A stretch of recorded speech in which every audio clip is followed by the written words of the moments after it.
Depuis son démarrage le 27 décembre dernier, la campagne de vaccination contre la Covid-19 divise. Pour certains, il faut vacciner la population entière. Attention, je pique. Ce serait la seule solution face à l'épidémie.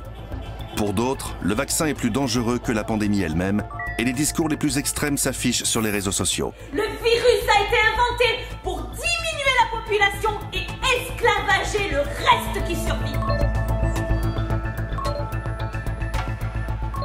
Youtubeurs, conférenciers ou médecins sceptiques, ces influenceurs ont fait des vaccins un pilier de leur rhétorique. Mais au-delà des anti-vax, c'est toute une frange de la population qui hésite.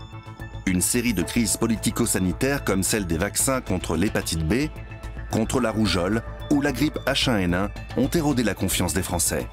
En avril 2021, 44% des Français n'avaient toujours pas l'intention de se faire vacciner contre la Covid-19. Et pourtant, les sites de réservation pour recevoir la première dose du vaccin sont saturés. Cette pandémie est donc un extraordinaire révélateur de la relation passionnelle et complexe qui unit les Français à la vaccination.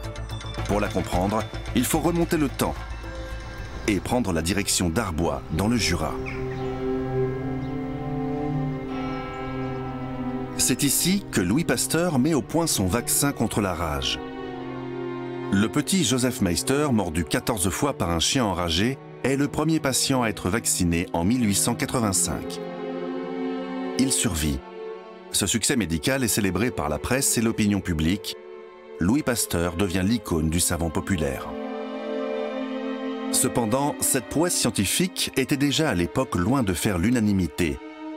Elle suscite des interrogations, voire même des accusations.